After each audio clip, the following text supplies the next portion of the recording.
والسلام على رسوله النبي الكريم ومن تبعهم بإحسان إلى يوم الدين. محترم سامعین و سامعات، آج کے قیام اللیل میں 12ویں پارے سورہ ہود کی تلاوت کی گئی ہے. اس میں اللہ رب العالمین قوم عاد، قوم ثمود اور قوم نوح، ان سب کا تذکرہ اللہ رب العالمین نے کیا ہے. قوم عاد اور قوم ثمود کا تذکرہ انشاءاللہ آگے پاروں میں آئے گا. یہاں پر ایک بڑے پیارے پیغمبر حضرت نوح علیہ السلام کا تذکرہ مناسب ہوتا ہے، جنہوں نے 950 برس تک اپنی قوم کو اللہ کی طرف بلایا، دین کی دعوت دی، بلند آواز سے بھی ان کو بلایا اور مخفی آواز سے بھی ان کو بلایا، لیکن یہ قوم نہ مانی. حضرت نوح علیہ السلام مجبور ہو گئے اور انہوں نے بد دعا کر دی اللہ رب العالمین سے. قال نوح رب لا تذر على الارض من الكافرین دیارا. اللہ رب العالمین نے حضرت نوح علیہ السلام کو حکم دیا کہ آپ ایک کشتی بنائیں. آپ کشتی بنانے لگے. قوم کے لوگ آتے اور دیکھتے کہ یہ جو اپنے آپ کو نبی کہتے تھے اب لکڑیاں جوڑ جوڑ کر کشتیاں بنا رہے ہیں. جہاں پانی کا نام و نشان نہیں وہاں یہ کشتی چلے گی. مذاق بناتے تھے حضرت نوح علیہ السلام کا ان کی قوم کے لوگ. آج بھی لوگ مذاق بناتے ہیں. اگر کوئی اچھی بات بتائے تو لوگ ہنس کر ٹال دیا کرتے ہیں. یہ انہی لوگوں میں سے ایسے لوگوں کا شمار ہوتا ہے جو انبیاء کا مذاق اڑاتے ہیں، یا اللہ اور اس کے رسول کا مذاق اڑاتے ہیں، یا کتابوں کا مذاق اڑاتے ہیں، یا کسی ایسے واعظ کا، کسی ایسے خطیب کا جو ان کو دین کی طرف دعوت دے رہا ہو اس کا لوگ مذاق اڑاتے ہوں، تو ان لوگوں کا بھی شمار ان لوگوں میں سے ہوتا ہے. حضرت نوح علیہ السلام نے کشتی بنا لی. بڑا لمبا واقعہ ہے لیکن اختصار کے ساتھ چند منٹ کے اندر بیان کرنا مقصود ہوتا ہے. اللہ رب العالمین کے حکم سے کشتی بن کے تیار ہو گئی. اللہ نے کہا کہ جو مسلمان ہو چکے ہیں، ایمان لا چکے ہیں، ان کو اس کشتی میں بٹھا لو. تقریباً 80 یا 82 لوگ 950 برس تک دعوت دینے کے بعد صرف 80 اور 82 لوگ ایمان لاتے ہیں، اس میں سوار ہو جاتے ہیں. جانوروں کا جوڑا بھی اس میں سوار کر لیا جاتا ہے. مفسرین لکھتے ہیں کہ 950 برس تک انسانوں کو سمجھاتے رہے، انسان نہیں مانے، لیکن ایک مرتبہ حضرت نوح علیہ السلام نے جانوروں سے کہا کہ اس میں سوار ہو جائے. جانور سوار ہو گئے لیکن انسان نہیں مانتے. انسان بڑا کم فہم ہے اور عاجز کرنے والا ہے. خود بھی عاجز ہوتا ہے، دوسروں کو بھی عاجز کر دیا کرتا ہے.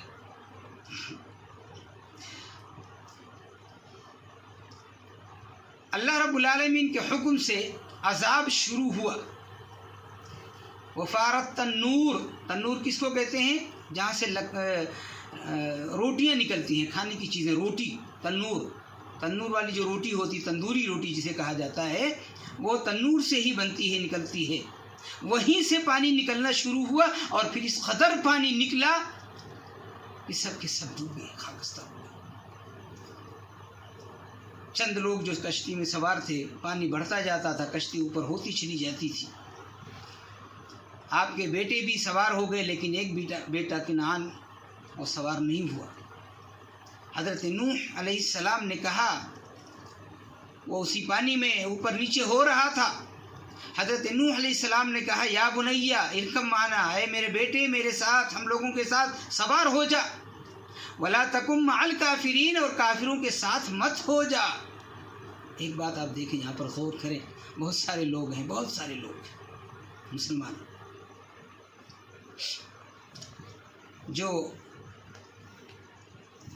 جنہوں نے یہ عقیدہ بنا رکھا ہے کہ ہمارے بزرگ ہم کو بچا لیں گے یا بابا لوگ ہم کو بچا لیں گے. ذرا غور کریں، قرآن پڑھیں. حالانکہ یہ قرآن پڑھتے نہیں ہیں. یہ جن لوگوں کا عقیدہ ایسے باباؤں اور پیروں فقیروں پر ہوتا وہ قرآن کو پڑھتے نہیں، قرآن کو مانتے ہی نہیں ہیں. قرآن یہاں کیا کہہ رہا ہے؟ باپ کشتی میں سوار ہے، حضرت نوح علیہ السلام کشتی میں ہیں، ان کے بیٹے بھی کشتی میں ہیں، بہت سارے اور دوسرے لوگ کشتی میں ہیں. ایک بیٹا ڈوب رہا ہے، سامنے کی بات ہے.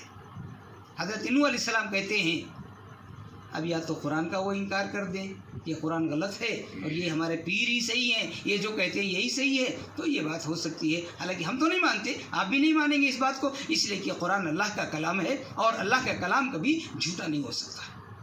ہاں، ہمارے دماغ کو علاج کی ضرورت ہو سکتی ہے کہ ہمارا دماغ خراب ہو سکتا ہے، اللہ کا کلام بسم اللہ جھوٹا نہیں ہو سکتا. حضرت نوح علیہ السلام باتیں کر رہے ہیں، اپنے بیٹے کے نام سے باتیں کر رہے ہیں. وہ ڈوب رہا ہے، اتر رہا ہے. وہ کہتا میں وہ اونچا بڑا پہاڑ دکھ رہا ہے وہاں چڑھ جاؤں گا. حضرت نوح علیہ السلام نے کہا بیٹا سن، لا عاصم اليوم من امر اللہ، آج اللہ کے حکم سے یہ پہاڑ بھی نہیں بچائے گا، کوئی نہیں بچا سکتا ہے، اللہ کے سوا کوئی بچا ہی نہیں سکتا ہے. آج باتیں کر رہے تھے، وحال بینہم الموج، موج آئی، بیٹا ڈوب گیا.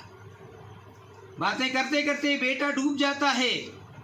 باپ دیکھ رہا ہے بیٹا کہاں گیا، وہ پانی کے اندر چلا جاتا ہے. بیٹا دیکھ رہا ہے بیٹا ڈوب گیا، باپ دیکھ رہا ہے کہاں گیا کہاں گیا کہاں گیا. جب دیر ہو گئی نہیں نکلا، تب حضرت نوح علیہ السلام نے جذبات محبت میں آ کر اللہ رب العالمین کو پکارا، ربی اے میرے پروردگار. حالانکہ حدیث کے اندر آتا ہے، آپ دیکھیں بہت ساری حدیثوں کے اندر یہ ملتا ہے قرآن کی آیتوں کے تعلق سے، کہ رب کے ساتھ جو دعا کی جاتی ہے، رب اللہ رب العالمین کو رب کے ساتھ پکار کے دعا کی جاتی ہے تو اللہ اس پکار کو سن لیا کرتا ہے. لیکن یہاں حضرت نوح علیہ السلام نے اللہ رب العالمین سے یہی لفظ استعمال کیا، لیکن اللہ رب العالمین نے کہا نہیں، ربی ان ابنی من اہلی، اے میرے پروردگار یہ میرا بیٹا میرے اہل میں سے ہے.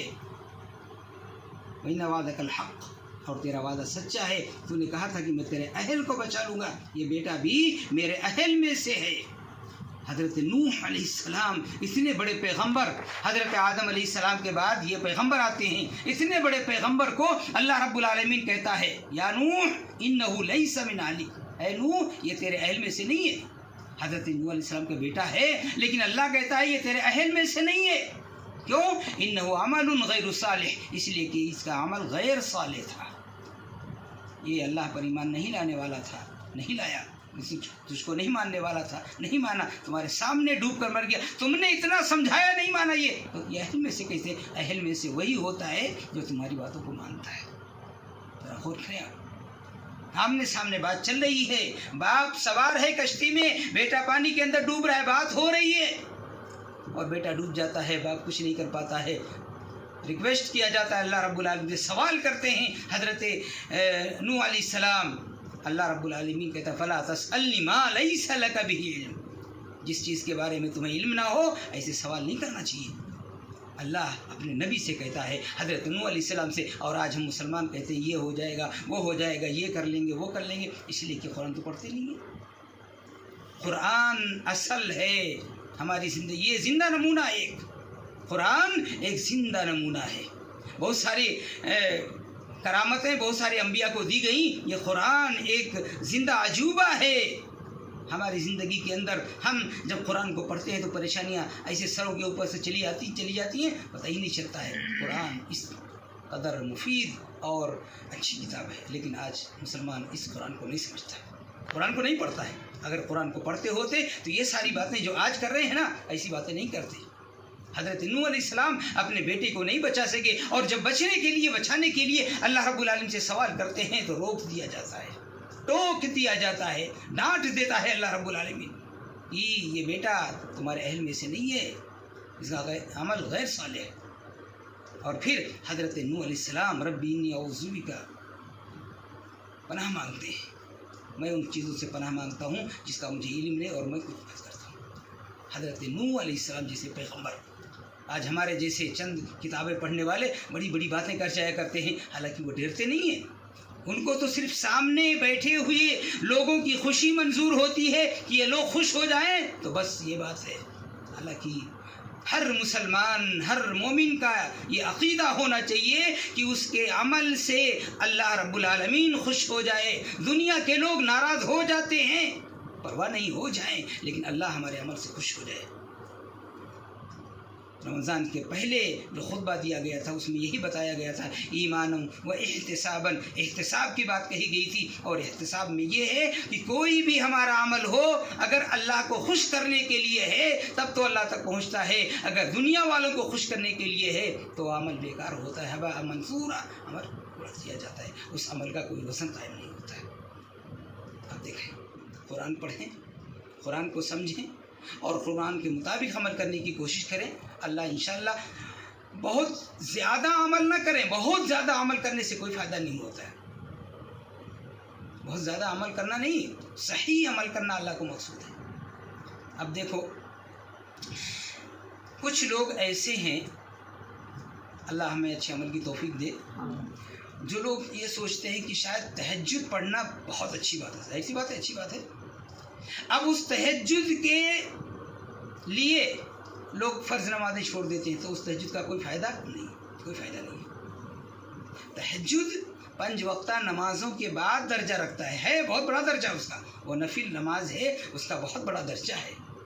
امام الانبیاء حضرت محمد رسول اللہ صلی اللہ تعالی وسلم کہتے ہیں، حدیث قدسی ہے کہ اللہ رب العالمین نے بیان فرمایا کہ میں نے اپنے بندے پر نماز فرض کر دیا ہے اور اس فرض نماز کی ذریعہ وہ میرا بندہ میرا تقرب حاصل کرتا ہے. اور کچھ ایسے اعمال بھی ہیں جو ہم نے اس پر فرض نہیں کیے ہیں، جیسے یہ تہجد کی نمازیں ہیں یا اور نفل نمازیں ہیں، ان کے ذریعہ بھی میرا بندہ میرا تقرب حاصل کرنے کی کوشش کرتا ہے. جو آدمی فرض نہ پڑھے، ظہر عصر کھا جائے، مغرب عشاء کھا جائے، فجر کھا جائے اور کہے میں تہجد پڑھتا ہوں، تو ایسے تہجد سے، ایسے عمل سے کوئی فائدہ نہیں. اعوذ باللہ، ایسا کوئی بات نہیں ہے کہ آپ کو میں تہجد پڑھنے سے روکتا ہوں، نہیں، آپ کو نہیں، کوئی بھی ہو تہجد پڑھنے سے کوئی کسی کو روکنا نہیں چاہیے، روک بھی نہیں سکتا ہے. لیکن پہلے یہ ہے کہ ہم فرض نمازوں کی پابندی کریں. فرض نمازوں کے بارے میں کل اللہ قیامت کے دن پوچھے گا، ان نمازوں کے بارے میں نہیں پوچھے گا. یہ نماز تو ان کے اندر جو کمیاں رہ جاتی ہیں ان کمیوں کو پورا کرنے کے لیے ہوتی ہیں. یہ تو یہ ہم پوری کمی کر لیتے ہیں تو یہ نمازیں ان کمیوں کو پوری نہیں کر سکتی، فرض نمازوں کی جگہ نہیں لے سکتی ہیں. یہ تو نفل نمازیں ہیں، تو اس لیے فرض نماز پہلے، اس کے بعد تہجد کی نماز. اللہ ہمیں قرآن و حدیث کو سننے، سمجھنے اور اس کے مطابق عمل کی توفیق عطا فرمائے. اللہ ہم سب پر اپنا رحم و کرم نازل فرما. اللہ اپنے رحم و کرم سے ہم سب کے روزوں کو قبول فرما. رب العالمین اپنے رحم و کرم سے ہم سب کے قیام اللیل کو قبول فرما. الہ العالمین اپنے رحم و کرم سے ہم سب کے یہاں بیٹھنے کو قبول فرما. رب العالمین اپنے رحم و کرم سے ہم سب کے دلوں میں اپنی اور اپنے رسول کی محبت کو پیدا کر. مولا ہم سب کے دلوں میں قرآن اور حدیث کی محبت کو پیدا کر. الہ العالمین ہم سب کے دلوں میں اسلام اور مسلمانوں کے تعلق سے محبت پیدا کر.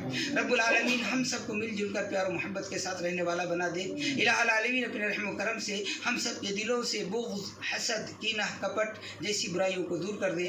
اللہ ہم سب کو ایک کر دے. مولا ہم سب کو نیک کر دے. رب العالمین ہم سب کو مل جل کر پیار و محبت کے ساتھ رہنے والا بنا دے. آمین یا رب العالمین. السلام علیکم ورحمۃ اللہ وبرکاتہ.